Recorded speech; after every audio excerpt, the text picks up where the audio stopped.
I'll have to try to remember to do that every episode now. Okay, it's good. Yeah, it's a good. It's the brain flowing. You know what I mean? Yeah, it gets the people going. No one It's knows what it means, but it's provocative. it's provocative. No one knows what that means. Anyways, it is June 25th. I am David. He is Brian. We're here to talk about a lot about nothing, I think.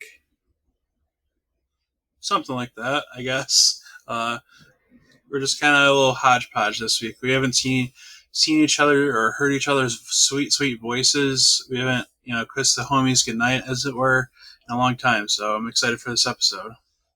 Yeah, definitely. I think. Well, that was another thing I was thinking about the other day. Is I am kind of a what they call a master of none, or knows a lot about nothing. I'm a very good pick in trivia, but I think sometimes too, looking at my resume, it just kind of looks like a mess. And I know I've had, well, you're working as a business analyst, but you have coding experience, you have all this stuff listed out. It's like, yeah, I mean, I'm just a generally curious person.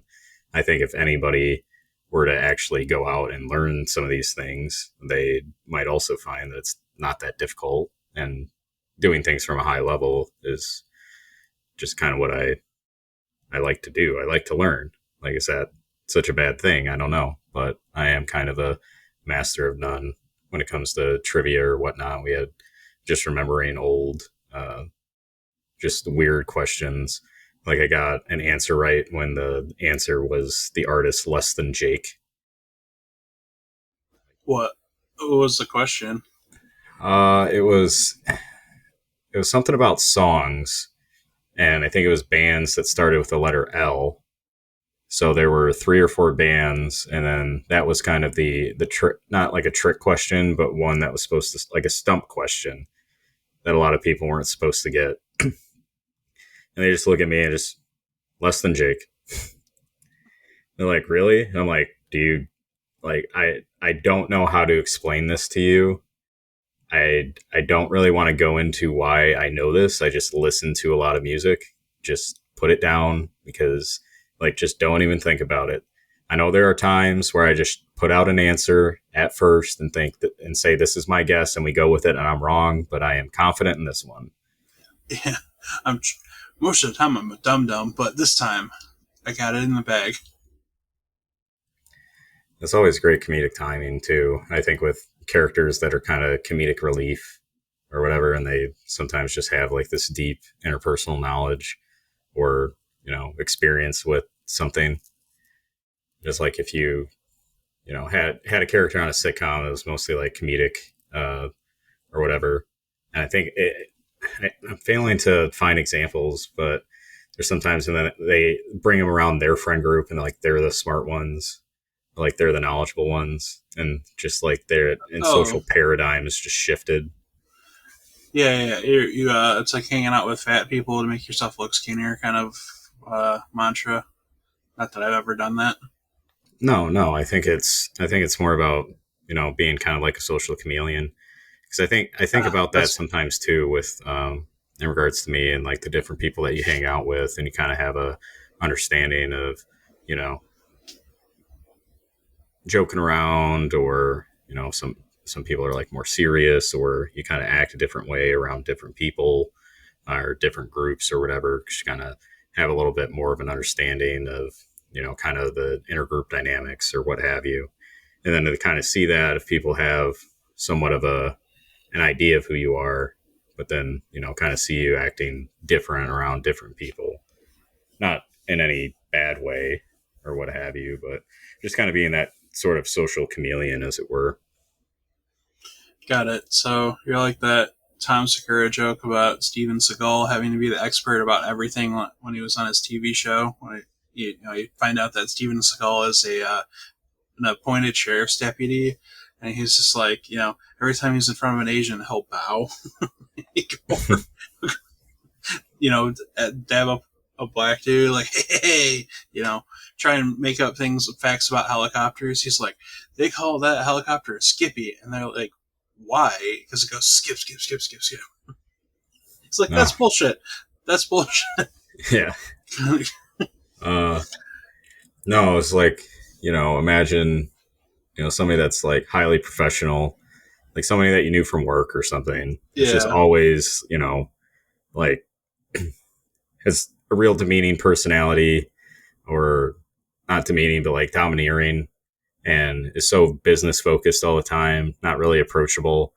And then imagine you see him at like a ICP concert or something with like full face paint on, like fucking Jinko jeans or jean shorts on or something, chain wallet, all that jazz. So it's funny that you mentioned Jinko jeans because I also saw someone wear an Tommy Hilfiger shirt earlier this week. Like, not ironically, like I think it was just part of his wardrobe. Nice. And I was like, I don't think I've seen one of those, honest to God, since the year 2001, like the year that not Lincoln Park, Limp Bizkit tried to end rock and roll with its controversial, you know, the chocolate starfish and the hot dog flavored water. I mean, it's just, I don't know, not as groundbreaking, I guess. Yeah, I've seen them like those. You remember the suits the NBA players used to wear that were like for draft night or whatever, and they were really big, Yeah, yeah, or yeah. just oversized jeans and all this other stuff. Like cargo shorts. I used to have those zip pants that could turn into cargo shorts. Oh yeah, I'd actually want to get like a pair of those going. Like that'd be cool if they made them like skinny now. But looking at that, like the nostalgia and whatever from back in the late '90s, early 2000s, like I can't even wear stuff like that anymore. It just doesn't really. Not even. I don't even want to do it as a joke. I just think it seems like so uncomfortable. Like I'm dragging around like 5 pounds more in my jeans just from the extra material. yeah. That's when trap pants were super popular. I don't know if you know what those are, but they're basically like the Juggalo pants, where it's like all got all sorts of like zippers and like they're extra long, kind of like got Yeah. like an anime looking style, I guess. Yeah, I remember like when I was in taking Japanese class, that's like whatever chick wore. It was just trap pants. So Yeah, I'm more of a heavy up top, minimalist on the bottom. Because a lot of these, I feel like a lot of the people, it was like a tank top or something like real lightweight up top, like t-shirt, and then the jeans were just so over the line, like 15 pounds worth of denim and zippers, and I just never really understood it. I'm like, if I can, if it's approaching, late September or something, it's like 60 degrees outside, like hand me a hoodie and some shorts.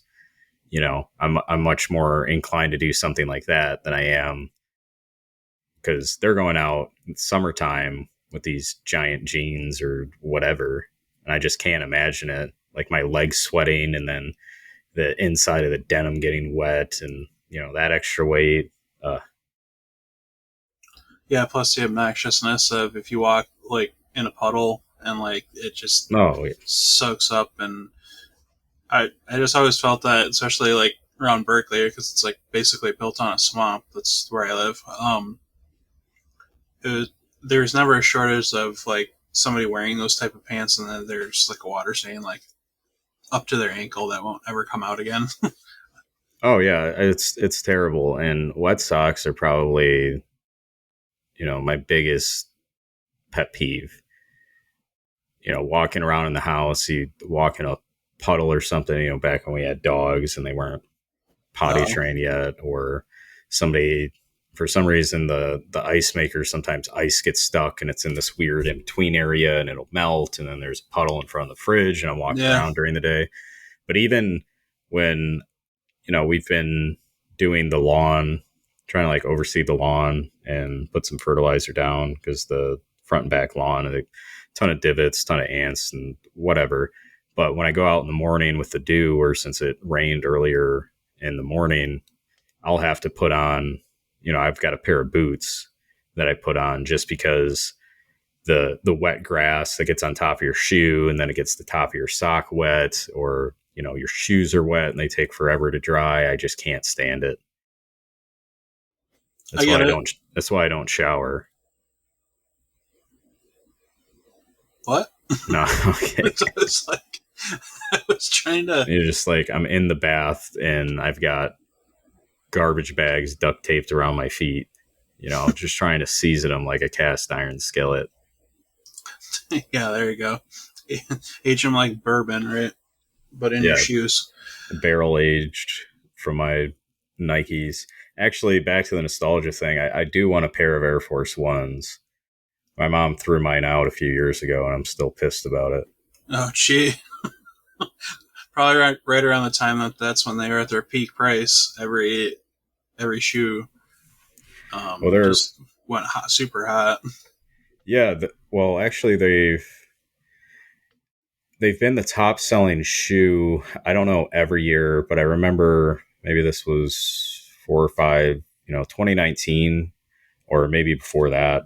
You know, they were the top selling shoe for nostalgia reasons. Because I think it was around the time we were headed towards more of like an economic slowdown, and people stopped spending as much money. And usually, when you have uh, times when there is a recession, or the economy is not doing that great, a lot of people will go back to nostalgia or simpler times, when you were a kid or whatever. So even, yeah, with like the pandemic and when that happened and a lot of stuff was shut down and people had a lot of time but couldn't do anything, that's what really raised up the price of collecting sports cards, Pokemon cards, Game Cubes from back in the day, N64, like old video games, started spiking in price because people wanted to get their hands on them because they hadn't had that amount of time when they didn't know how long it was going to be that they didn't have to go to work for. So they just Well, started collecting all that stuff. well, and also, yeah, just to like buy all those systems too. They had the money because they were getting, yeah, like 2 or 3 stimulus checks, and I know that just speaking from personal experience, my close friend group, like of what they spent, it was like Magic cards and old, retro game systems like PS4, all the way back to like Nintendo. So um, that's all the, especially like because I worked at a comic book store and like that's all we were selling when we were closed. We, were, my boss and I would still go into the shop, and so I can be able to ship eBay stuff just so the store would generate some revenue. But I'd also get cash paid on their table. So at the height of COVID, I think I was making more like we'll say monthly rate of unemployment. I'm probably just incriminating myself. I'm sure I'm gonna have to. Yeah, well, I'll edit this out. Don't worry. I'm real big on making sure everything is edited. um, I was getting unemployment, the stimulus, paid cash, and I was selling my own or still buying and selling Magic collections from people who just like didn't want to play anymore. They would probably just fear that with everything going on, that they wouldn't be able to play in person Magic like they wanted to. So, yeah, I think I made more like per month than I do now, and I make a pretty good living for myself. Like this is the most amount of money I've ever made, but maybe I should have stuck it out a little bit longer doing that. Yeah, I know a guy that they run sports card breaks or whatever, and there's like hobby boxes which have numbered cards or a lot of signed cards, and he makes a pretty good amount of money doing it.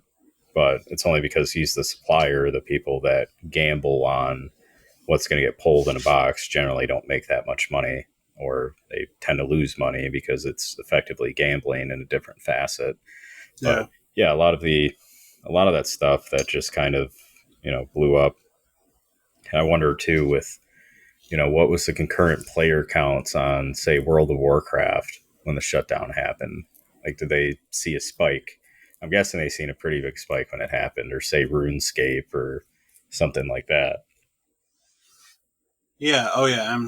I'm sure, and kind of along the same lines of like nostalgia. It's like I know a lot of people bought computer games or new computers so they could play. So that's, obviously, like, was it RMD or AMD, whatever the chip company is, stock shot through the roof because everyone needed to work from home or they just wanted to game from home. So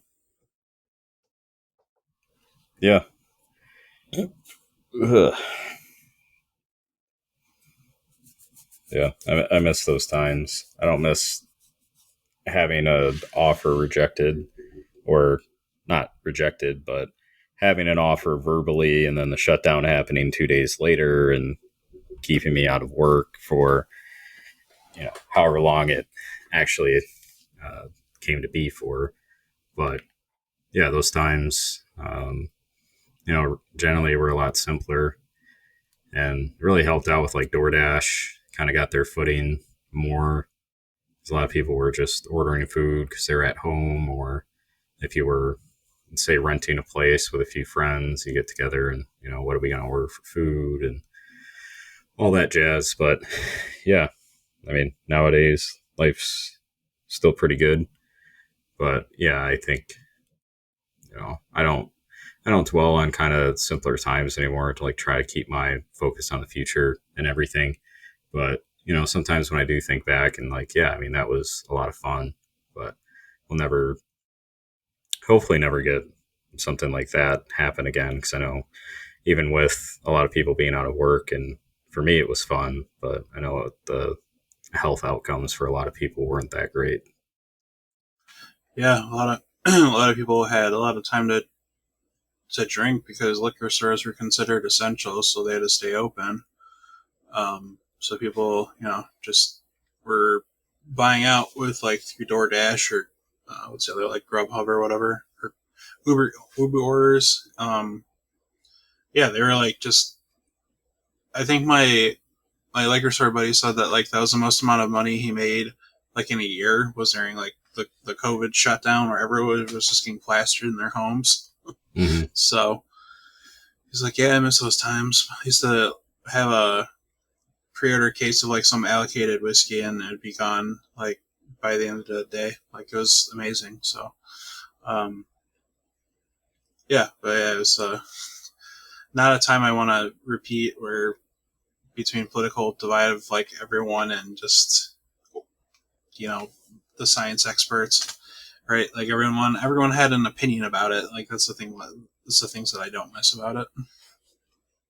Yeah, yeah, I think it's hard to, um, not having something like that happen in a while. We had MERS and SARS, I think, like in the early 2000s, but that didn't really. A lot of times, the viruses that would go around are really either highly deadly or highly contagious, but not both. And yeah, COVID and the mutation and origins and how it spread and all that stuff, yeah, was quite a big debacle. And I know I got it pretty bad there in October of 2020, and yeah, it kind of knocked me through a loop for a couple of years, and thankfully I'm back. But unfortunately, there are a lot of people that still haven't really bounced back from it. And I know when new diseases, or say if somebody gets Lyme disease, kind of like these novel viruses that people get, it can affect their immune system or cause some genetic issues that are pretty hard to get over, and seem to have been affecting younger people that had like more of a robust immune response. And I was just looking at an article yesterday, like rapamycin has some life lengthening properties to it, but it's, I think, the biggest immunosuppressant that we have available, which are mostly given to organ donors to keep their immune system from attacking their transplanted organs and everything. But yeah, all that is it's very interesting. And yeah, I think I forgot to mention this too, but we actually had I don't know if you've seen in the news, like a shooting at a church in Wayne, Michigan. Yeah, yeah, I heard about that. Yeah, that was actually right down the street from my house. Oh shit! Did you hear Yeah. the gunshots? No, I didn't hear anything. I was getting ready to go golf actually, and my mom came in and told me because my sister had told her. But yeah, it's Cross Point Church, and I live right on the edge of Wayne and Westland. Like my street, it goes down this way, and it hits Glenwood, and then Glenwood, the other side of Glenwood, is considered Wayne. So if you take a left down that side of the street and go down like 3/4 of a mile, it's that Cross Point Church right there on the right. So I got up to golf. I was thinking, man, maybe I shouldn't go, but my other friend was already driving out there, and I'm like, well, just make sure the doors are locked till we get more information. And I was just getting, kind of updates when I was out there, and yeah, I didn't know kind of the uh, overall impact of what had happened, but yeah, as like more news came out, and I guess they only one person was hurt, security guard that had gotten shot, and they managed to uh, keep anyone else from getting hurt, which is great news to hear. But I knew it was going to be national news. And coming back home, I was like, oh, CNN's picked it up, Fox News picked it up. I'm like, yeah, I kind of figured as much. Yeah, I didn't even read it like on any major like social media platform or like from like CNN or anything like that because I follow a lot of different media just for quick updates like ESPN or whatever just in case whatever something happens and across a couple different platforms. So I saw it like from like some random. It was like the Wayne County Scanner Facebook group or something like that. Um, yeah, they said like some active shooter got hit and then shot or something. To that circumstance, and I was like, whoa, that's crazy. And then you find out kind of like the details and the motive of the person who's doing it, and you're like, okay, I guess that makes sense for that person. Yeah, yeah. I mean, luckily no one got hurt, and the you know plot was whoever he was plotting got shut down. Luckily, thankfully. But yeah, I drove by the church earlier today, and yeah, I mean, I think it seems like things are just back to normal. But at that time, it was hard to kind of imagine, what the extent of the damage was and all of that. Yeah, But yeah, I mean, it's very it's that close to home, and I know we had the Oxford school shooting like last year or 2 years ago or something, and yeah, I mean, it's just terrible. The yeah, and, devastation and everything for these families. yeah. Didn't the whatever the name's the Crumleys or Crumley, um, they were sentenced, right? Or I know they got their verdicts, but I don't know if they had their sentencing. Yeah, I don't know. Kind of recently. I have to look that up, but I know they were both. I think they were both found guilty, and then it was just what the terms of the sentence was. Yeah, it's hard to tell because I don't think that law was relatively newer. So I think they were kind of it was kind of like the precedent setting case for Probably, that yeah, law in Michigan. So I'm not entirely sure what they got for it. yeah. Like my, I mean, I own firearms. Not a lot, not as much as like my brother. I hope you're listening to that. ATF, take him down. I'm joking. But he's always concerned, especially that because I have a young son. He's like, dude, are you locking your safe up and like make sure he doesn't know how to get in? I'm like, yeah, mine's a almost like a Iron Man how you open it. Like I have to have some sort of biometric and the keypad code to it, so it's not like it's a super easy open. Yeah, yeah, no, I'd thought about it definitely, but for like protection or just getting something more like a hunting rifle, like how we were talking about, kind of trying to control the deer population and that in an earlier episode. But yeah, to be able to get something like that, and then you got to make sure that it's well kept and a safe and everything. Um, Yep. but I don't know. I've always thought of like the prepper shows or whatever. I just thought it was cool. Like, they show like a bomb shelter or something. It's just basically like a man cave. Like, we just made like a modern bomb shelter. You get some solar panels. You get like a golf simulator down there, like a gaming PC. You got a bunch of canned food or some like water barrels or something. Yeah, I saw.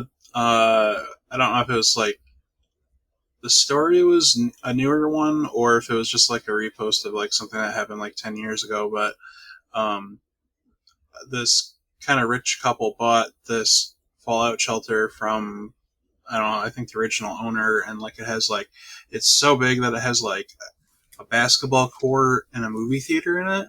Like Is it the one that was an old missile silo? that may have been it. Maybe that was it. But yeah, they had like almost seemingly like yeah, it had like a jacuzzi and a pool area too, or something ridiculous. I don't know, crazy, but um, yeah, that'd be cool. That's something I would want. Yeah. Yeah, I think it's just kind of cool. It's like level 2 man cave, Yeah, yeah, and you could just kind of treat it like that. Like, nope, sorry, honey. I think a threat's imminent. I'll be down in the bunker. And you're just down there like playing video games or whatever. yeah, yeah. As you're closing the door to be a, it's like a joke or something. Like, honey, it's happening. I'm locking you out. That's something I would do if I were that crazy rich and be able to do that. That's what I do. I play that game all the time. Oh yeah, definitely. If I've thought about it before. I think $10 million is probably enough money that I don't know what to do with. Like, I think that's enough for pretty much whatever I want. And I don't think I'll spend any more than that. Obviously, there's considerations for investing, living off dividends and that, but so I'd probably spend like $2 or $3 million just on, like a nice lake house, nice boat. Yeah, get some financial planning together for, a new car every few years or something. I'd probably still work just because, if I didn't work, I don't know what I would do with myself. And just thinking about these things, what am I going to write a freaking manuscript or something? Yeah, yeah. Yeah, you go like pretend that you go at work, so it can be like the like every rap song ever, like Kanye. Maybe we shouldn't mention that name, but Kanye, where he's like the money. What does he say? He's like the money should have changed him. He should have forgot where he came from. That's you. That's you. Still working a desk job, still being a BA with $10 million investments and money saved up. I could see that for you. I have to be kind of like quiet about it too, and I just be like, real mysterious or something, inviting people up north to my lake house, and everyone's got their speculations as to how I was able to afford it. And I just like, be real mysterious about it. Something Yeah. like no one ever would find out. So real talk, I found out that one of my coworkers, not like the one that I work with directly, is actually like secretly wealthy, and like, but you look at him and he's kind of a doofus and a lovable doofus, but like he just doesn't have like, inheritance or like trust fund. Like he's not really well put together. Like he's kind of homely like that. Maybe it's part of the act of like he doesn't want people to know he has money, and I'll give him credit for that. That might be a thing, but I didn't believe it until I saw that he drove in on a Ford Bronco, like not like the, Raptor. yeah, yeah, it actually is a Raptor. Yeah. Like, and then he was just like, but he like works in the warehouse, and like I know how much those guys make, and there's no, unless he's living out of this thing, like there's no way. Hmm. Yeah. Some people could just be bad with money. Not in that instance. I'm sure there's, if he can't afford it, but I definitely know people that live beyond their means. And that's the other problem that I think I have with, if I get too much money, then I'm just going to be real dumb with it, because it's the same thing with people that win the lottery that never had that much money before and they just blow it all. Like, yeah, I would have to develop some system for people to babysit me, but I could also pay people to say, I wouldn't like want to pay people for like a maid or anything, but like somebody that would have the keys to my house and like force me to work out every day or something.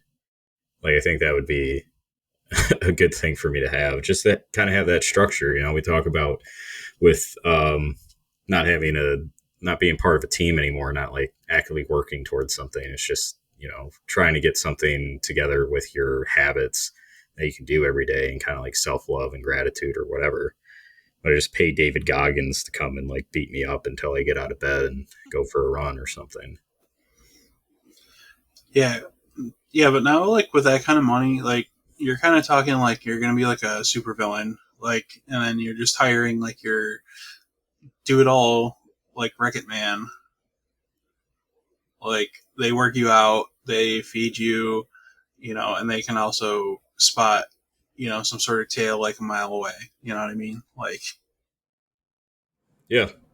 Well, I mean, that's just kind of it's kind of what you expect, right? But it from also you, depends on yeah, how much. It also depends on how much they cost. Because I think I'd still be a miser. I'm not getting away from eating Chef Boyardee or peanut butter and jelly sandwiches or ordering Domino's.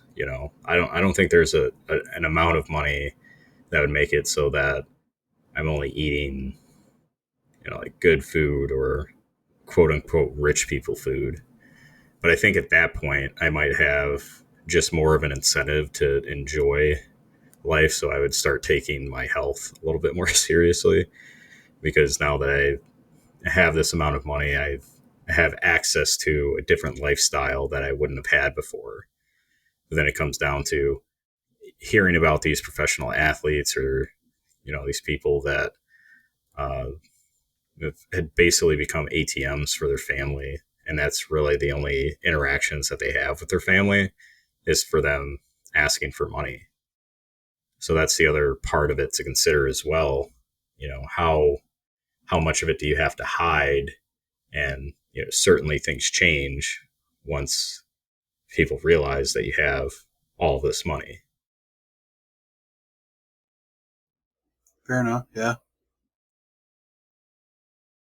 Uh, but just kind of how my brain works, so thinking of all these different scenarios, like, yeah, this would be nice, but I kind of have to think about some things that I daydream about. I have to think about the negative things, and then negative things that happen, I kind of have to pull like positive things out of that into it, just kind of keep me going. I think just keep me grounded. Sometimes I get too high, sometimes I get too low, and just have to work a little bit the opposite way to get back to an even keel. yeah, like just like life, we have balance in the force. You know what I mean? And kind of to like your point earlier. Fuck, I forgot where I was going with this. Never mind. Skip. So let's move on. Something about balance in the force. So we had I three good movies, then we yeah. had I can't finish. two bad movies, one okay movie, and Oh then one okay movie, and then two terrible movies.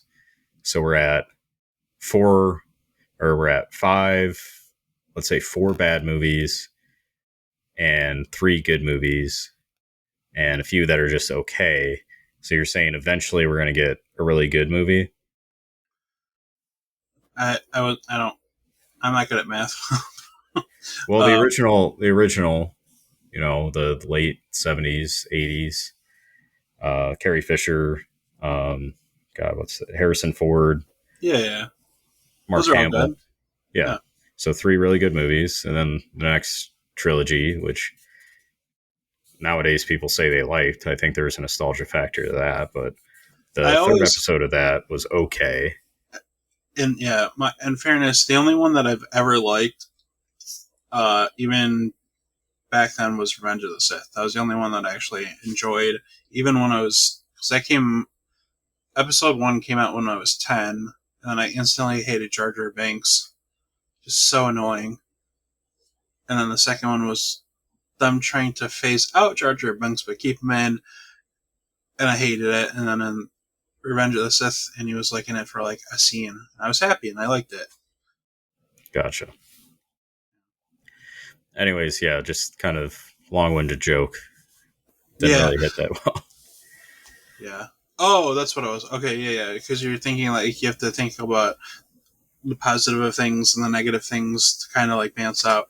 Yeah, you're kind of like you're almost like Doctor Strange and Infinity War, where he's going like through this 16 million and one different scenarios. That's kind of how. That's how I think too. Like it's okay to have anxiety. Yeah, I don't know if it's really anxiety. I think I'm getting down to with speaking to my therapist, which I'll expand on a little bit. But yeah, I do kind of have these, thoughts or, really thinking about these probabilities and things that are out of my control or what have you in, life and whatnot. But yeah, I do think I have some like OCD tendencies.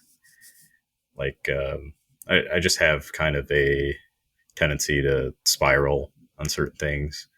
Not really like obsess over them, but I really like if I'm feeling a certain way, I like try to understand why or trying to work through and see, what are the what things can I do to kind of help me out in those areas.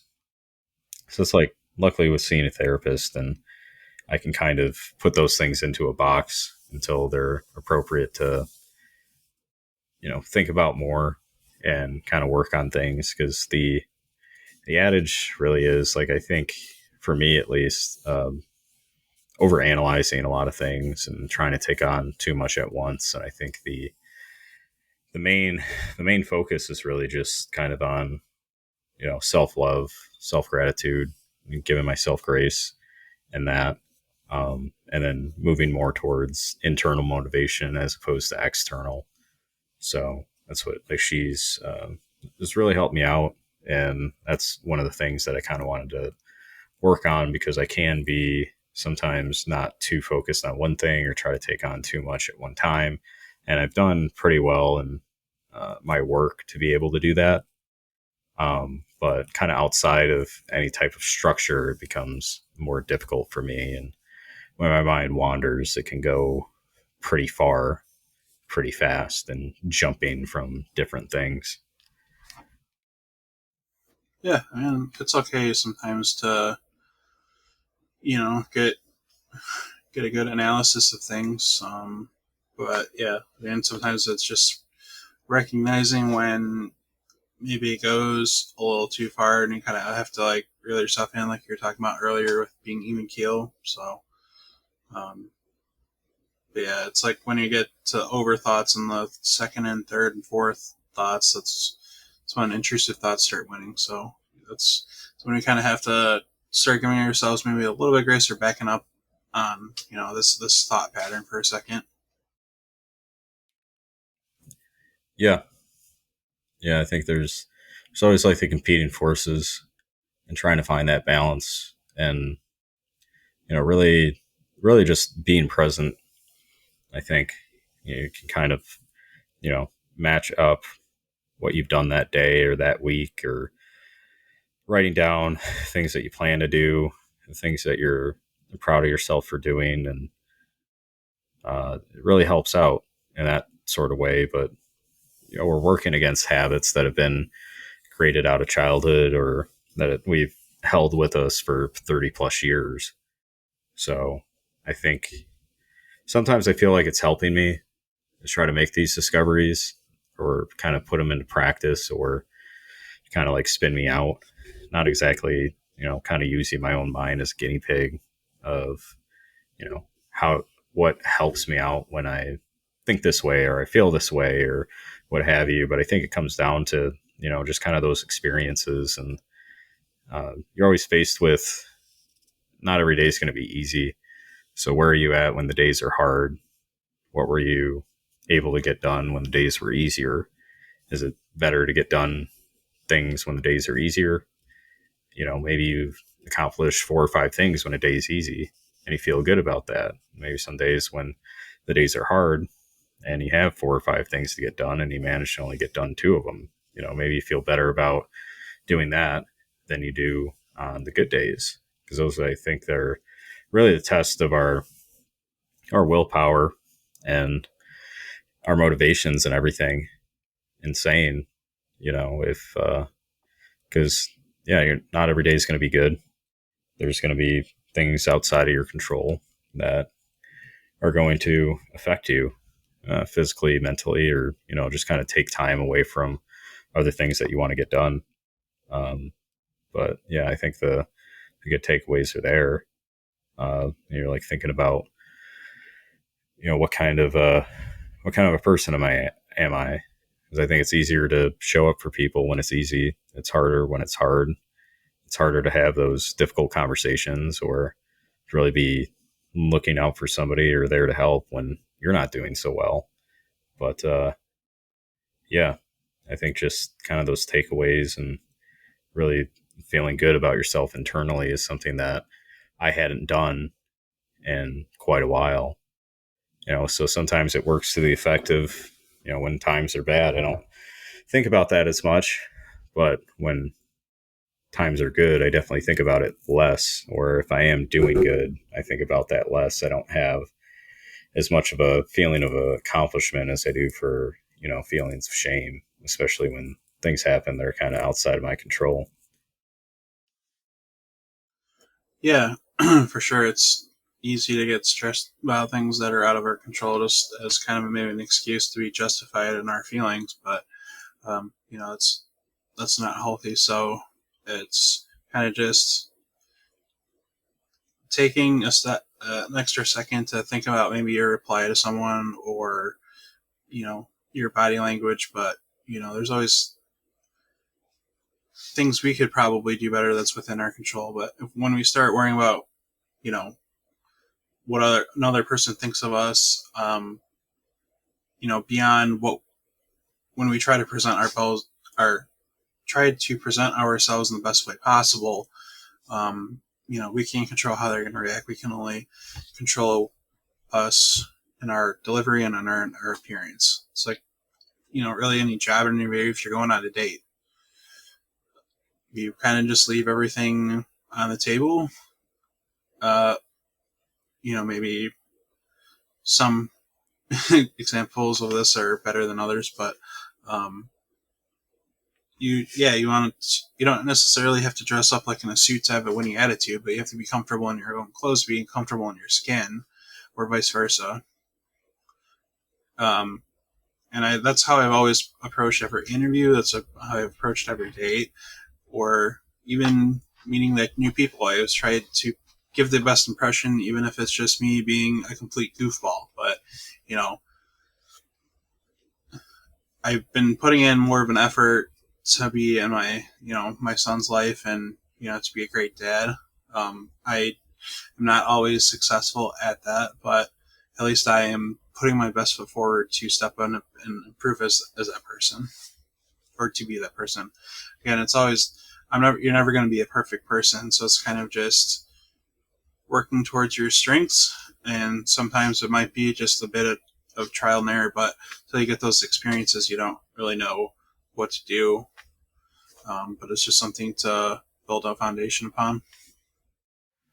Yeah, I think the memes, the parent memes or whatever, definitely cringe. But I think the takeaways from them usually are, with the first kid and you're very cautious about everything. They bump their head, you take them to the doctor, or you want to be careful about what they're eating. You got eyes on them all the time, and by the time the second kid comes around, they're able to explore a little bit more. You're not as authoritarian as you were the first time around because you've taken in those experiences and you know that for better or worse, most things are going to be okay, and you have a better sense of when to freak out, when to take action and do some of these things. So yeah, it's definitely the thing with you know jobs, being a parent, and getting this knowledge. And what's helpful with being present is Not everyone's going to tell you, right? I think generation to generation, I always hear parents talk about like, oh, we used to let you guys do this and it was fine. Well, we've got new information now that tells us that it's not fine, and actually it was pretty detrimental to our health or our psychology or whatever else. So we're not going to do that, because yeah, fine is not really a great determinant of um, parenting or how your child is acting or doing or feeling or what have you. And yeah, I mean, kind of the same thing with the job market right now, and still actively interviewing, applying. And we talked before the call, and I did have a final interview last Wednesday for a company I would like to work for. But at the end of the day, that's something that's outside of my control. And I felt good about my preparation and the time that I put in. And there are some things that I wish I did, some things, some questions I wish I handled differently, um, things that I would have wished I did in the presentation. But overthinking about how somebody else feels about you, I think a lot of times I'm really off base when it comes to it. And other than that, maybe there's somebody else um, that is also very competitive, and as they're picking through these things and their takeaways from each one of those interviews, whether it's actual factual or not, but sometimes you just never know. I think about it all the time too. If you see people freaking out in public, or you're out and about and somebody's freaking out, I don't think that I want to believe that that person isn't doing that. Uh, they're not like that every day. I tend to think maybe this person is just having a bad day, because I think that adage, when it rains, it pours, is usually just people start to freak out about nothing when they're overly stressed. And who's to say, it could be some single mom with 3 kids and whatever she's had to deal with that day, or some people that just don't manage stress well. So I think that's one of the main things that we weren't, that wasn't really ingrained in us throughout our childhood, is how do you handle stress? How do you manage stress? Or if we were taught a way to be able to do it, it definitely wasn't a healthy way to be able to do it. Yeah, the way I learned it when I was growing up was from Limp Bizkit, and that was to break stuff when you were at your worst. Yeah. Anyway, yeah, no, I don't wear stress well sometimes, a lot of the times. Um, and then, I become a stress eater. So, like, having a kid, having to find a job, it's all stressful, and I was just stress eating, and that's how I gained weight. So I wasn't holding myself accountable, or, able to be in the mindset to stop. So,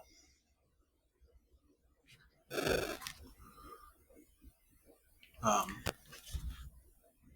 yeah, no, I mean, that's good that you got your to the final interview, and I know we had talked obviously before we hopped on here, and it sounds like you have to wait another like week or so to hear from the recruiter or anybody at the company. Yeah, I don't know. Final interview was a week ago. They said they were still interviewing other candidates. The recruiter reached out a couple days ago, said, uh, yeah, just check in, making sure that I'm still interested, which definitely am, but it's not keeping me from interviewing with different companies. And I think I have a final interview scheduling out for either later this week or early next week. So we'll see. Um, yeah, because I can't keep all my eggs in one basket, and I do like this company and have heard great things and think I could be, very helpful to the team and what have you. But who's to say, the grass is greener on the other side? I think sometimes in life, our first choice doesn't end up being the best, or our thoughts or ideas of what something could be, once you're able to achieve it, or you kind of learn from somebody else that it's not exactly what we thought it was going to be.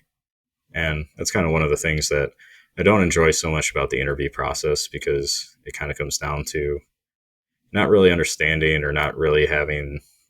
You can't go too much in depth to understand people's motivations and how they interview, if that could be different than how they're represented to the team. And as a interviewee, you don't exactly know what they're looking for culturally, to be able to like showcase those things, because maybe you do align with them culturally, but the way that interviews are set up doesn't allow you to kind of shine in those moments. Or because I just kind of took it as making sure that kind of what you're doing and being able to showcase that. And I wish I would have taken it a step further and shown I was able to be flexible. And when people had questions or suggestions or anything, might have came off a little bit more defensive, but I think that was just kind of my mindset in being able to explain how and why I did things. And yeah, like I said, I blocked out time to be able to do that. I did the visualizations, Power BI, that I hadn't worked with for very long. Um, and yeah, I think I handled the interview well and the questions they had, and definitely provided a lot of insights. So yeah, I mean, now it's just a waiting game to see. But like I said, got to keep going. Yeah, can't stop, won't stop until you got a different job and you got better pay and benefits and do all the things that you want to do. Yeah, and also working on other streams of income, and there's always stuff to do around the house, uh, and other things that I do have control over that I need to get more work on. But yeah, I think it comes down to trying to solve the symptoms of what I'm trying to do. And yeah, sometimes you really don't have control over whether or not you get hired to a place, or uh, kind of what's going on at your current job, or even if you're able to switch jobs. Because right now, timing for doing that is not great. The timing for buying a house, generally not great. So I just don't want to get to the point of, kind of doing or taking something or getting a house or like overpaying or whatever, just because I feel like that's where I need to be at. Because I think that's more external motivation, really thinking I'm falling behind in certain ways because I haven't gotten to a certain place. But I think that comes from just kind of comparative analysis than it is actually internally focused. But I do know the internal focus is that I do want a different job. I want a different challenges. And I know in my mind, I kind of got into data for, the passion of trying to help my team members out, and looking deeper into the data and developing these insights to save the company money, make the company more money, and, kind of proving my value, my worth, and, making sure that if anyone has questions about certain things, then they can come and talk to me. And, I'd actually take the time to help them understand as much as I possibly can. If they're curious about it, or doesn't matter if they're curious about it or if it has some sort of impact somewhere in the company. Yeah, I feel you on that. It's how I was last year, and 2 years prior, or almost 3 years prior to that. You know, um, it's hard because you gotta spend so much, especially now with the interviews. Because usually you said it was 3 rounds and the case study or the data presentation. Yeah. Yeah, like that's. I mean, I know it's a larger company, and I'm sure they had a large pool that they kind of had to pick from, but that still seems like a lot to me. I mean, for me usually it's like a phone screening and then an interview and then some sort of test. Like I think 2 rounds and a test is good, not necessarily in that order, but I think it's because these companies want to fill this as soon as possible. Now that they're kind of back and feeling kind of in control, right? Like it wasn't like talking about the good old days of the pandemic where you could literally like go on any job board and they're just every company is hiring remotely. Um, so now that they, I guess, kind of feel back in power, they can take their time of sorts, obviously at a much faster pace, and they want to do it as cheap as possible. So they're like, you know, even outsourcing the company, outsourcing jobs to third world country, India. Um, there's a lot of competition out there for, especially in tech or, you know, a lot of kind of different industries where companies aren't just willing to pay, you know, a decent wage. And so, you know, there's probably going to be less listings for, like a data analyst entry level data person for like $15 an hour than there are for, the senior analyst who's going to make $45 an hour or whatever the case is. So it sucks. I feel for people who are going through that.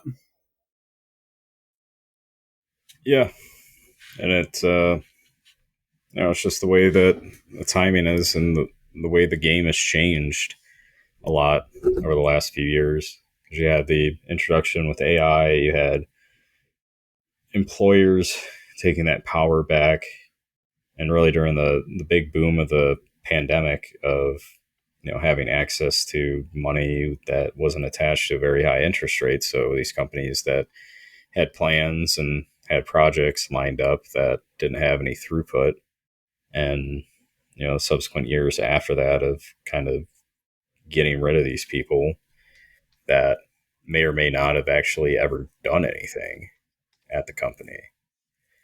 But yeah, nowadays it's definitely shifted, and since those companies that have downsized have not really gotten more into hiring, and even hearing leadership at my own company consistently always thinking that a slowdown's coming, which I think is probably their rhetoric for the next 20 years, and seeing what AI is capable of. And sometimes you go through layoffs and you're safe, but I've heard from other people that I know just how much more they've had to take on uh, since people have left their team, and now what more they're responsible for and everything. So yeah, it is tough.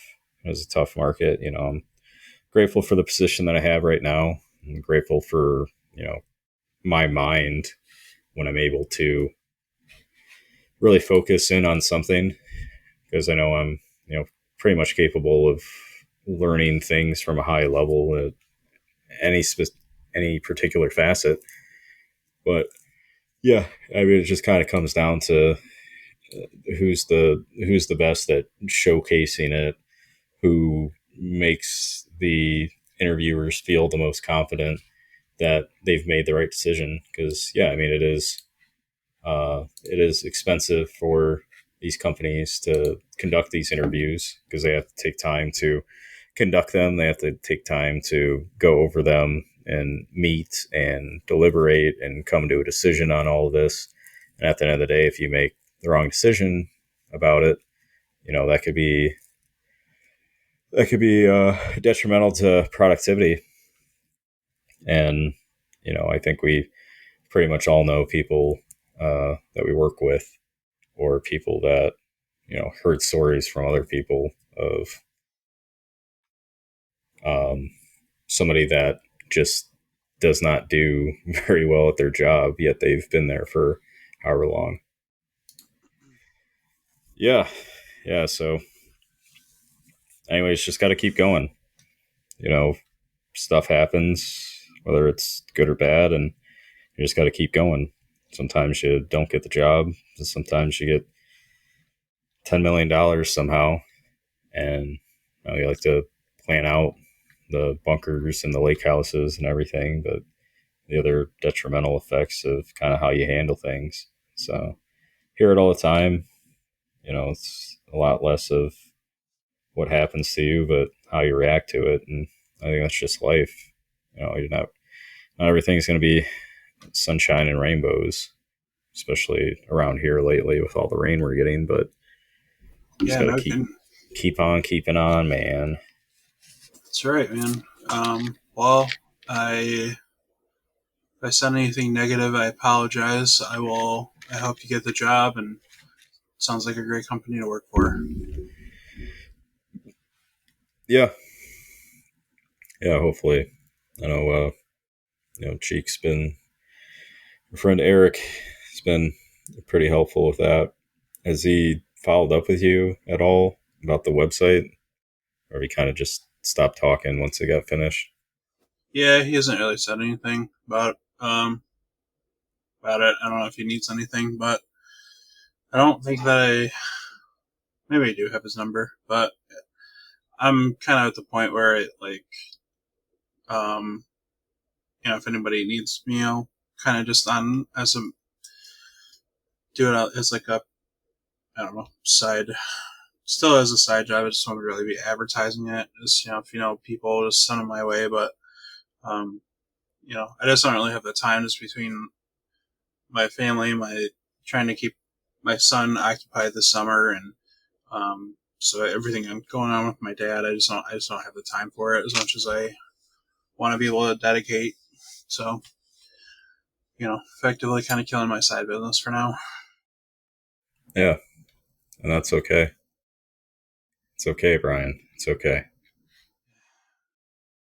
I really miss being able to just like write code for something that wasn't like a toilet store, but I'm not calling my employment a toilet store. It's literally I work for a plumbing supply company, so I can say that. But yeah, no, I miss having my only stakeholder is like my VP. I miss having more than like helping on another small business kind of get off the ground. So it's always exciting when you like kind of meet what they were looking for, a little smile or their inflection of their voice changes to something positive. So I guess I just miss the diversity of different people. You know what I mean? Like I like working in an office, especially with a smaller team, because you can get to know them quicker, faster. So you get a good working relationship, but you got a nice bond. Um, so yeah, I mean,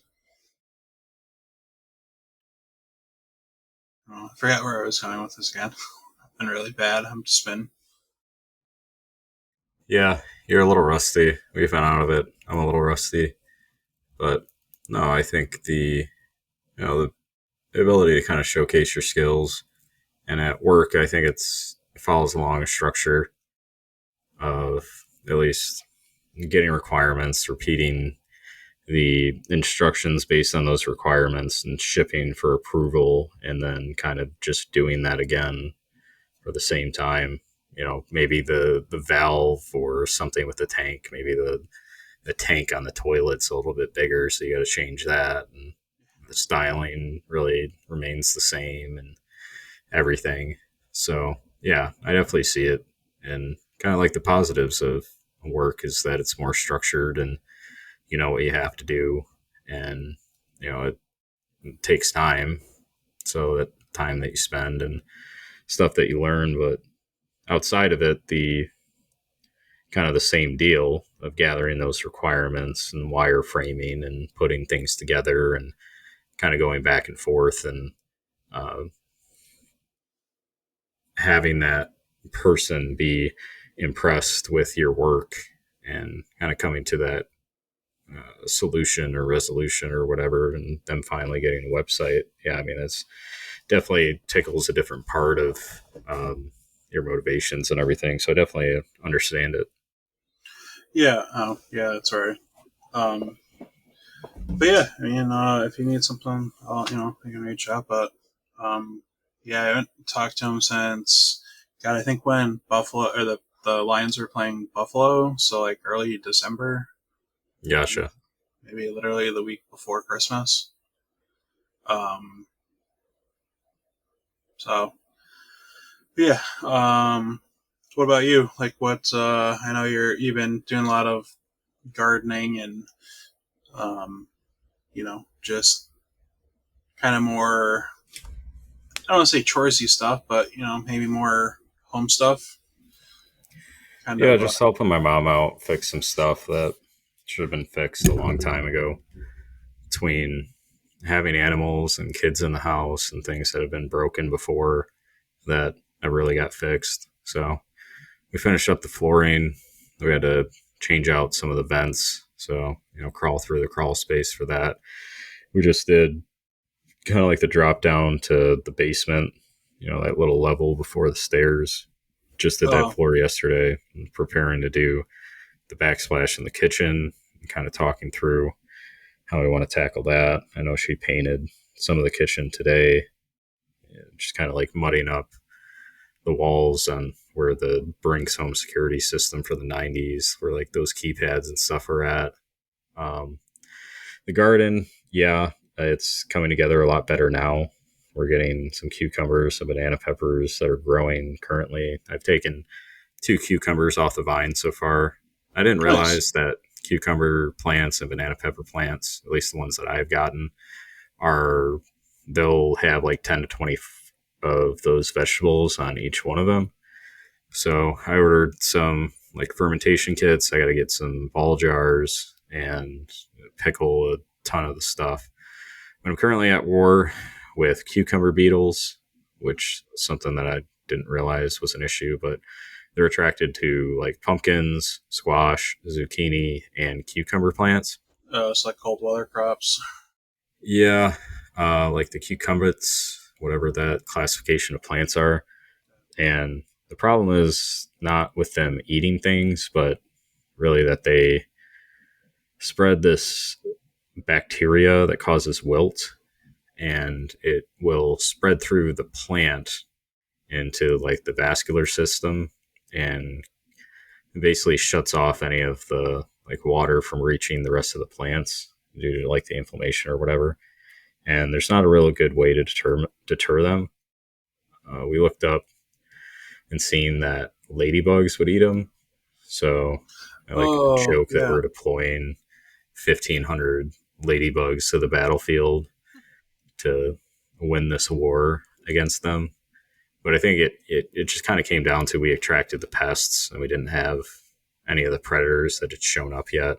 So I go out there constantly and like flick a ton of them off. And I've got a like garden or a wolf spider in the corner of a raised bed, which I was Nice. like joking that it was just squatting and not doing its job. But I actually flipped over a cucumber beetle off one of the plants and then it tried to fly away and flew right into its web. And I'm like, damn it. I don't want him to think it's just, like you're going to get fed. Like you actually have to work for your food. Like this is terrible. But we released all those ladybugs and I've yet to find any of them still there because they'll eat aphids. They'll apparently will eat cucumber beetles, but that didn't seem to be the case. So, but it's been a pretty good learning experience. Like I said, I just kind of attracted to learning new things about stuff and kind of taking some of that power back. I know there's a lot of stuff in the news recently of Kroger shutting down stores. There's Kroger employees striking. They've had issues with quality. I think they're getting sued for like overcharging on prices and like price tags and stuff that hadn't been updated. And, I really just kind of wanted to take that power back and gain some of that knowledge between being able to produce your own food and what it takes and everything. So, yeah, we're at a pretty good spot right now, besides cucumber beetles, but luckily none of the plants have died. But I have noticed there are some cucumbers that basically are shown and then die off. So I don't know if that's coming from cucumber beetles, like getting in the flowers. I always catch them on the flowers. I always catch them, early in the morning. I've taken a shop vac to them before, sprayed them down with neem oil. Like there's really not a great way to keep them away. But yeah, we just haven't had like the predators that have been able to come around and deter them because they'll release pheromones to let other cucumber beetles know that this is a good place to eat, and then they'll like lay eggs in the soil or overwinter in the soil. So you got to move the plants to a different location, and our raised beds right next to each other, and it's a whole thing. I hate bugs. I hate rodents. I hate everything that of a species that causes me to have to deal with something around my house in places I don't want to go. Yeah. I mean, I found a gopher in the backyard a couple weeks ago, which I don't know where the hell it came from because we're in the middle of the suburbs. But Yeah, right. like, if it's hungry enough, then it didn't eat any of the things that I was worried about it eating. So I'm like, yeah, it can come around. It's fine by me. Like, Yeah, there's not a not a groundhog, but oh no, it was a groundhog. There was a groundhog in my in-laws' backyard that their Newfoundland, uh, we'll say puppy, is like 5, like grabbed him by his neck and just like launched him over the fence somewhere. It was like a young one too. It was like under a year, but they didn't have a groundhog problem after that. yeah, yeah, it's really just like the bugs. It's been an issue. Rain can be an issue because it'll compact the soil, and also the compost we put like as a top dressing, it will splash on the plants, and they can get like fungal infections from them. It's not totally common, but yeah, it's doing pretty well. Banana peppers should be later on in the season, and I've already taken off 2 cucumbers off the potted cucumber plant that I have, and that one's growing a third one. So once more and more come, I have different ways to pickle them. One being a fermentation method. Others will be kind of like traditional pickling, and there's like some other techniques that you can do try to keep them crisp, and different recipes and that for the brine that you make for them. So yeah, it's been fun. Yeah, there's going to be a lot more effort coming soon with trying to can all this stuff.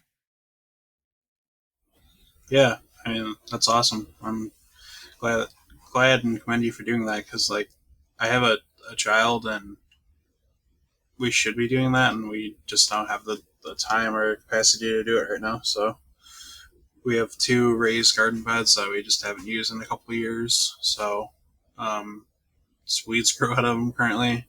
Um, we haven't just been able to really afford for somebody to kind of like come over and like landscape almost, if you will. So um, maybe that'll be like a next year thing or end of season thing for us to work on, getting it ready for the following year. But Yeah, it could be. You can look up kind of like winterizing them, which I think is kind of like the basic process of, you pull all the weeds out, you put some compost over the top as like a top dressing, and then you take some straw, like regular straw, not the straw that has grass seed in it, but just regular straw over the top. And you like try to keep the soil from freezing, and that'll help out with the microbes. So when you come plant during the spring or after the last frost date, once you put all that stuff in, the soil should be good and packed full of those microbes that didn't die off over the winter time from frozen soil.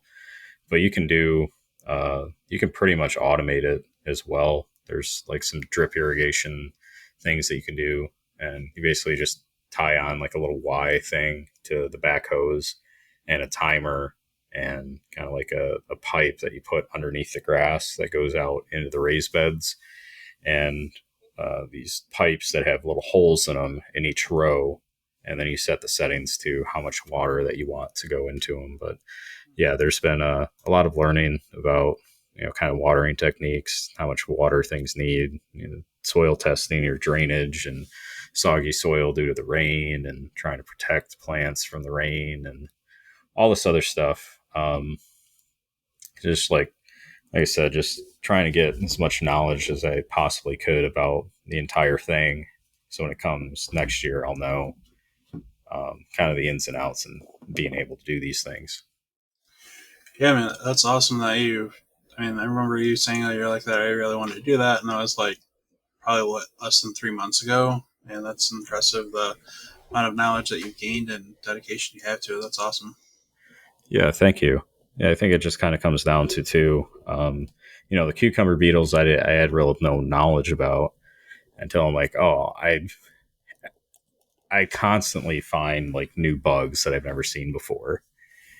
And then once I started to see there were a lot that were congregating on those plants, I was like, wait, this could be a pest. And then I learned about it and like trying to take care of them. And then the neem oil, which a lot of people online say it doesn't help at all.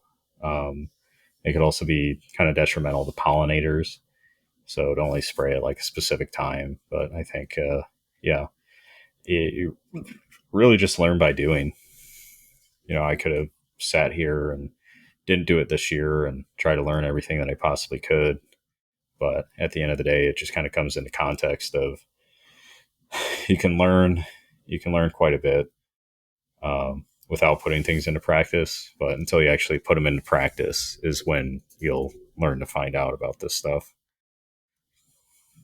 Yeah, it's not like some video games where you can kind of just like pick up literal controller and be great at the game in like a few seconds.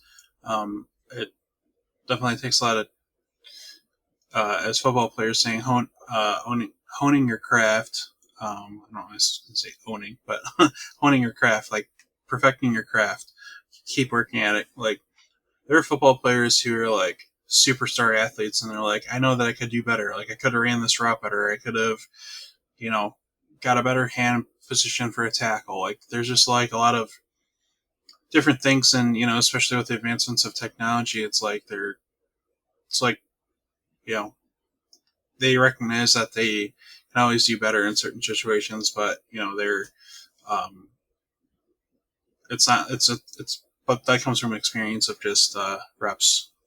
So I think football and like boxing are the two best like sports in my opinion that a lot of people can learn things from because as I say, you're trying to master the sweet science of boxing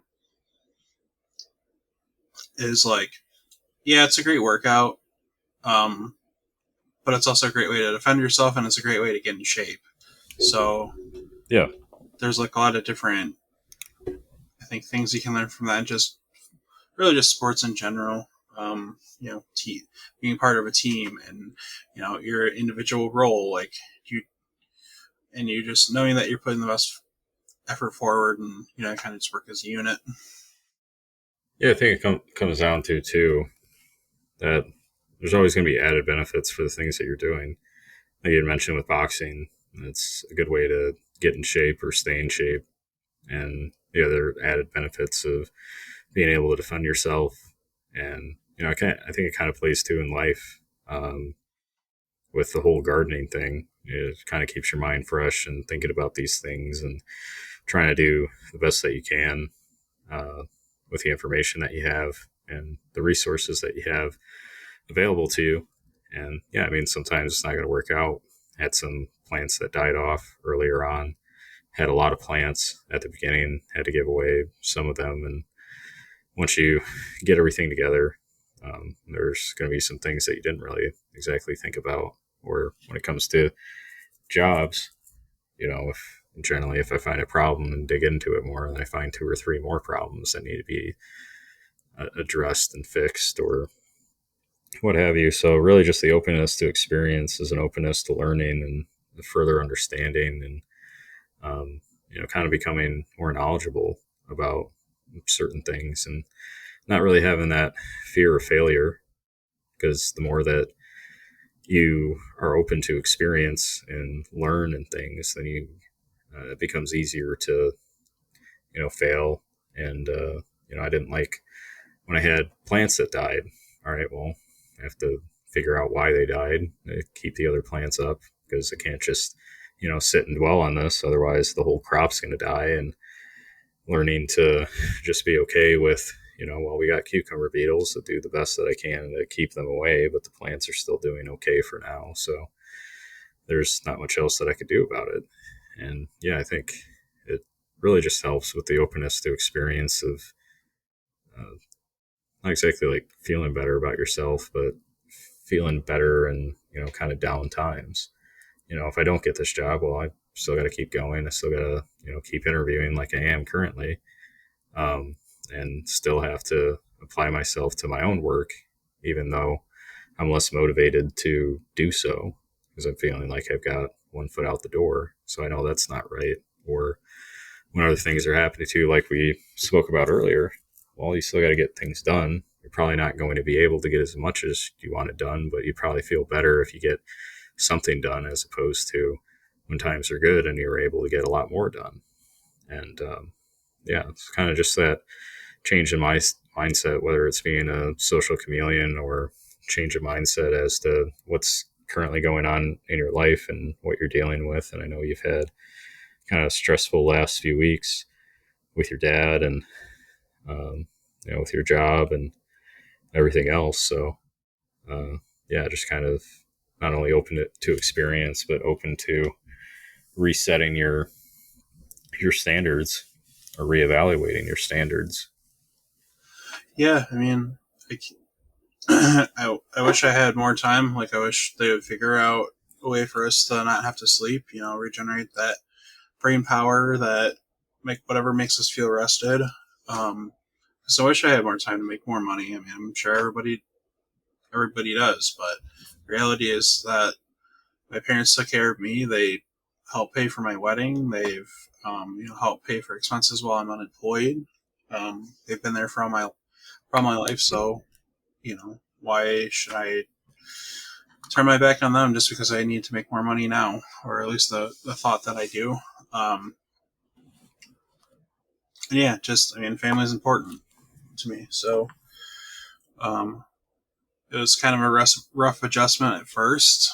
Because I've never experienced anything like this with my parents. Obviously I've had aunts and uncles and grandparents who have passed away, but it feels a little bit different when it's your actual parents. So my dad's not very talkative to begin with. He's always very quiet, so it's kind of hard to read if he's in pain or not, or if he recognizes who I am or everything that's going on.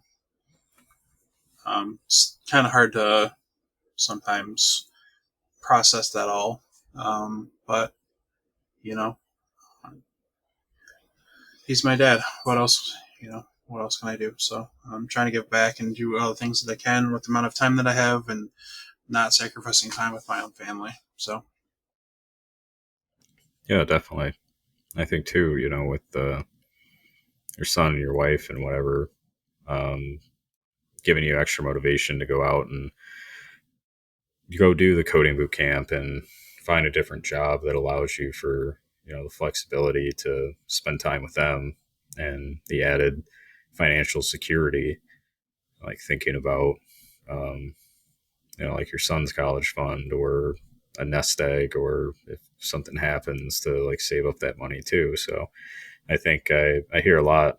Obviously, I haven't experienced it myself, but with having kids or getting married or kind of the positive things that have happened in life to give you more of a perspective on things and more of a motivation to do better in certain aspects. yeah, I mean, it definitely gives you another thing to kind of like.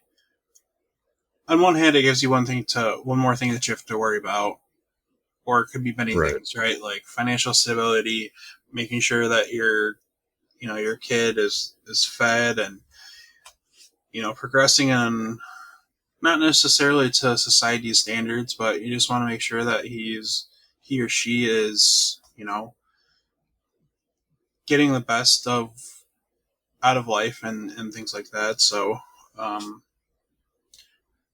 yeah, like I said, on one hand, there's like that level of stress now added, or many, but there's also like a lot of opportunities to make memories, and you're raising your flesh and blood to be a productive member of society, or at least your best attempt at it. So um, it definitely puts a lot of things into perspective of like maybe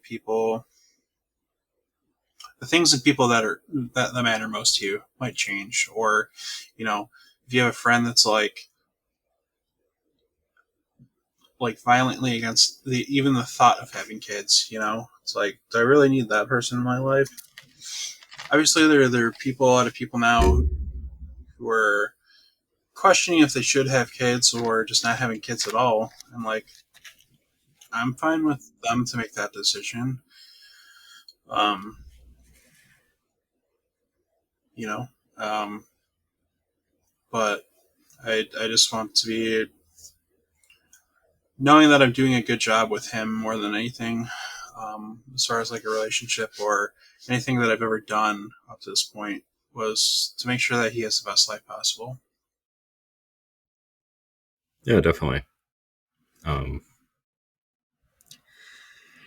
yeah, yeah. I mean, as far as kind of having kids, and I have a cousin that um, is going to have a kid. I wasn't planning on having a kid, and I've kind of had to talk him down from some of this negative talk that he's had as well, um, since it wasn't something that was planned. But he wasn't really on a great path beforehand. So like, it's going to be tough. Your patience is going to be tested, and maybe that's a good thing. But it's up to you at the end of the day that, for better or worse, this is your life now, and it will put things in perspective for you to, um, kind of focus on that. And if it keeps you from doing negative things, if it wants you to work more towards positive things, then that's a good sign as well. But at the end of the day, you're this child's dad, and now that it's happening, you got to do best by them, and that's just what it is. Your life's not over. You're, yeah. This is me talking to him. Not talking to, most parents. I feel like don't feel this way, but yeah, things are going to change. But that doesn't mean everything has to change. But that's, yeah, it becomes more of a priority for you now, whether you like it or not. um, I had a dad that left for milk and cigarettes when I was 3, so Oh, never came back. So sometimes you don't have to, but um, I think it'll be better for him. And definitely he definitely has a lot of good family support around him. And we talk all the time about, because we basically grew up together, the family that we had and the gatherings and everything. And as you're a kid, you have less worries, and you don't worry so much about, there's no existential crisis to be made. And it's how hard as people try to do best and teach their kids good habits and keep them healthy and whatever else. I think, yeah, at the end of the day, just you got to be there, show that you care, and plan out vacations or parties or whatever for them. And I think that's, yeah. Um,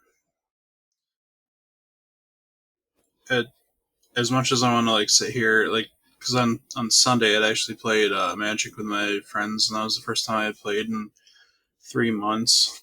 Try to get together like once a quarter to do that.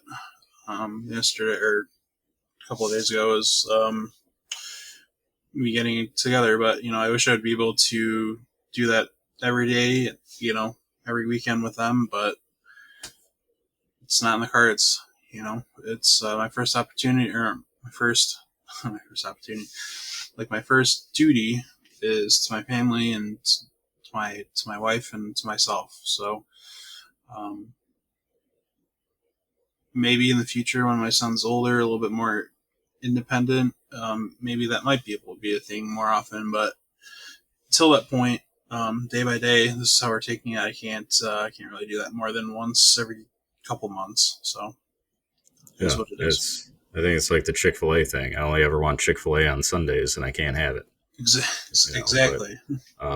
most other days I don't want it. Or I remember like growing up and talking to my cousin and hanging out, and eventually we spent too much time together and we ended up hating each other. So I feel like there's a little bit of something to do with that, or going on bachelor parties and whatnot, and you sticking together for so long and getting up and doing a bunch of stuff. Like eventually oh, I need a vacation from my vacation, or I just, need to get, I want to go home. I become homesick. So I think some of those things are, uh, some people just kind of make it a habit, but maybe if you're doing it more often might not be beneficial. So who knows? But I know what you're getting at too, with just, kind of wishing that you had, there's probably some things that you've turned down in the past that you wish you could have attended. Just because, yeah, your priorities have changed. Not that you would change, your life right now or currently, but sometimes it is, thinking about the that kind of stuff. Yeah, it definitely makes me have to sometimes have a third and fourth backup for something. Um, in case I need to like cancel or you know, it's like I have to go through a two-step verification process just to make sure they can have plans. Like we had to plan that event like almost almost 3 months ago because if friends have, I mean, even though they don't have kids, they have their own lives and families and shit going on. So it's like, we had to plan around Comic Cons, fucking work trips and all this. So um, even if you don't have kids, right? Like it's trying to get four humans who are in their 30s in the same room for an extended period of time is a challenge. It doesn't matter Yeah. what this. It doesn't matter if you have kids or not. Right. Because you always got the friend, and I've been guilty of this a lot. Of just like it gets to the hour where you have to leave, and you're like, I don't feel like it. I'm just gonna go to bed, or pick up some excuse just not to go for whatever reason. If it was just social anxiety or just didn't feel like it all of a sudden. Like I've been guilty of that several times myself. Right. Yeah. Yeah, I get that. Um, I'm kind of the opposite though, since I live kind of far away from people. So I always like trying to plan around whatever they got going on and try to be around. But I think that kind of comes with going. One of the things growing up is that I didn't have too many experiences.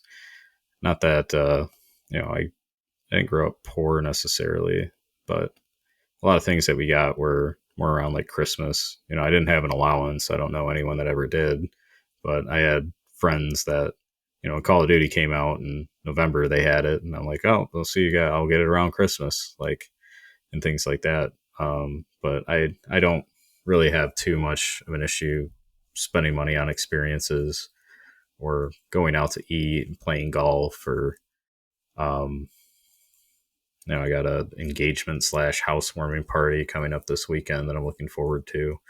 So I kind of just like leave my schedule open just to make sure I can experience as much as I can because I know eventually it'll come down to people's priorities shifting, and once they have kids and their life is going to change. Hopefully, for them, for the better.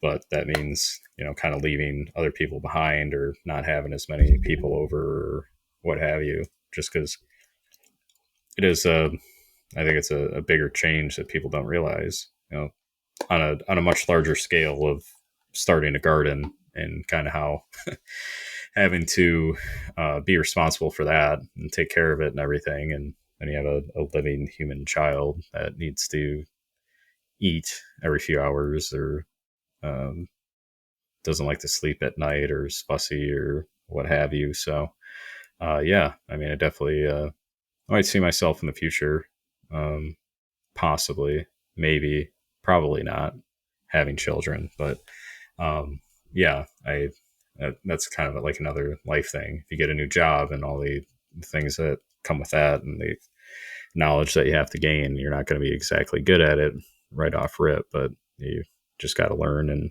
keep powering through it.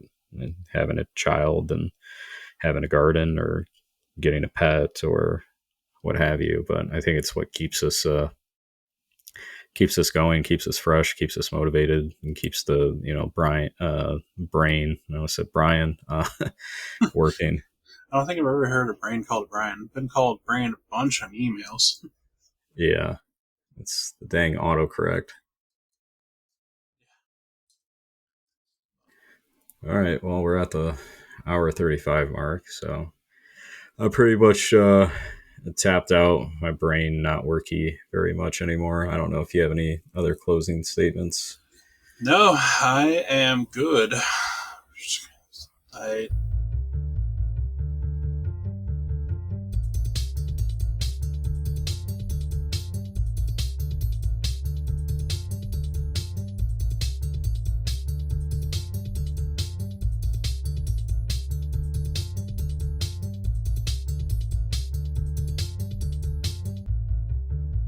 I feel like we're gonna get sick of this music pretty quickly.